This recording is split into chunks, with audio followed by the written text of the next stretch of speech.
বিসমিল্লাহির রহমানির রহিম। আসসালামু আলাইকুম সম্মানিত ভিউয়ার্স, আশা করি ভালো আছেন সবাই। আজকে আমি আলোচনা করব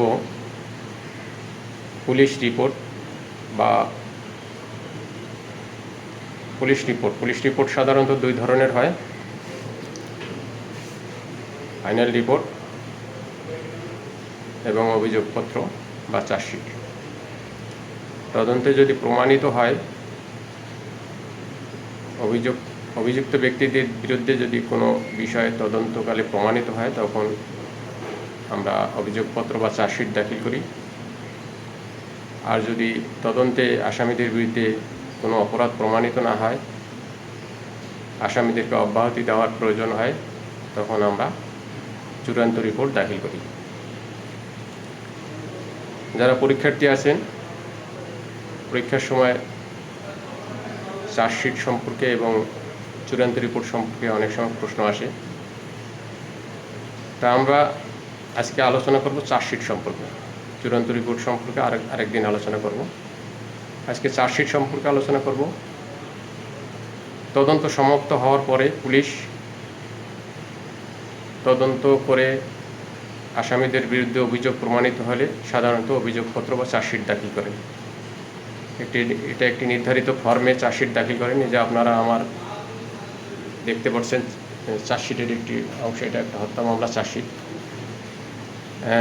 এটা একটি নির্ধারিত ফর্মে দাখিল করা হয়। বিপি ফর্ম নাম 39, বাংলাদেশ ফর্ম নাম 5368। এখানে দেখেন চার্জশিটে মোট কলাম আছে, টোটাল 8টা কলাম আছে। তার মধ্যে 1 নম্বর কলামে থাকে চার্জশিটে কী কী বিষয় উল্লেখ থাকে, সেই বিষয়ে আজকে আলোকপাত করব।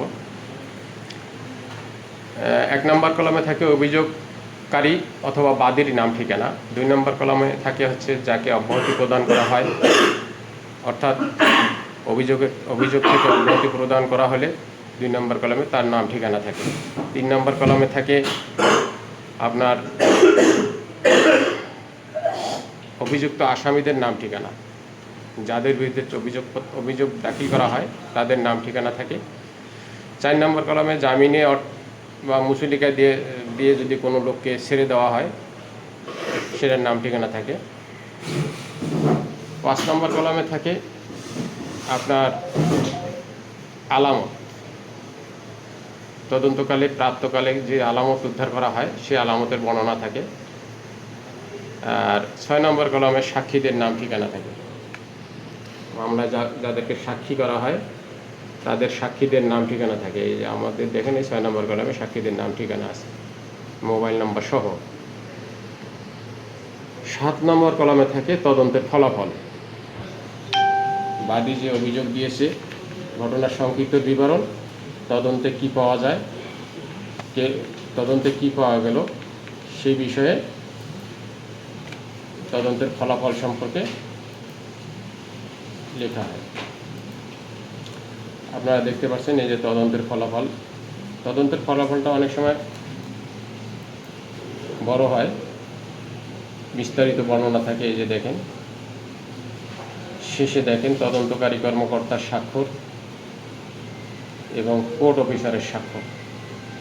এটা যখন চার্জশিটটা বিজ্ঞ আদালতে প্রেরণ করা হয়, তখন কোর্ট অফিসার আবার পুলিশ পরিদর্শক আমার এই চার্জশিটটা পুঙ্খানুপুঙ্খানুভাবে পর্যালোচনা করেন, কোথাও ভুল ত্রুটি আছে কিনা দেখেন। দেখার পরে তিনি যদি সঠিক হয়, তখন এই যে আমরা দেখেন এই যে কোর্ট ইন্সপেক্টরের একটা ঘর আছে, এখানে তিনি স্বাক্ষর করে এটা আদালতে উপস্থাপন করেন। এখন এই চার্জশিট সম্পর্কে আরেকটা প্রশ্ন আসে, সেটা হচ্ছে ডকেট কিভাবে করা হয়, চার্জশিটের সঙ্গে আনুষঙ্গিক কী কী কাগজপত্র বা দলিল আদালতে প্রেরণ করা হয়।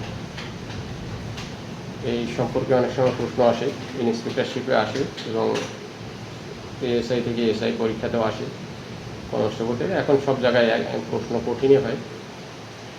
যাই হোক, এখন চার্জশিট আমরা কত ধারায় সাবমিট করি? সিআরপিসি 173 ধারায় সাবমিট করি। আপনারা জানেন সিআরপিসি 173-এর এ ধারা সংযোজন হয়েছে, এবি। এখন সিআরপিসি কিছু কারেকশন করা হয়েছে। আর বর্তমানে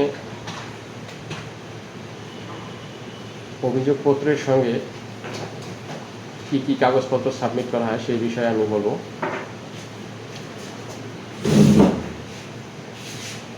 এক নম্বরে বাধ্যতামূলক যে কাগজপত্রগুলো সেগুলো আমি বলতেছি।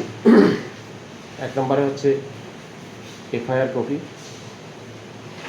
2 নম্বরে হচ্ছে কেস ডায়েরি, 3 নম্বরে সাক্ষীর জবানবন্দি, যেটা 161 ধারা মোতাবেক আমরা লিপিবদ্ধ করি। কেস ডায়েরি আমরা 172 ধারা মোতাবেক লিপিবদ্ধ করি। FIR 154 CrPC. জব্দ তালিকা বাধ্যতামূলক, জব্দ তালিকা থাকলে জব্দ তালিকা প্রেরণ করতে হবে। এরপরে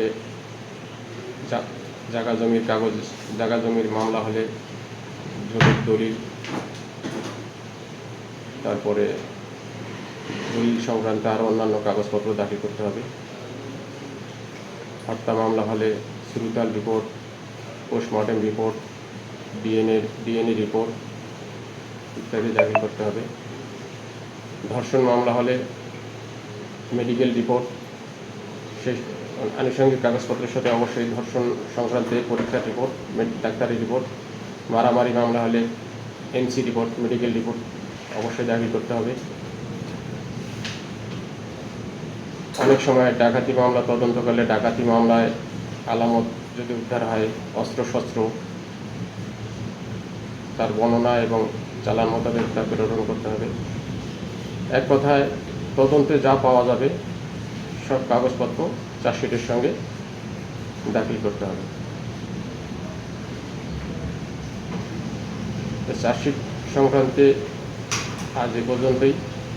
পরবর্তী ভিডিও নিয়ে আপনাদের মাঝে হাজির হব। আসসালামু আলাইকুম। ধন্যবাদ। সকলে ভালো থাকবেন।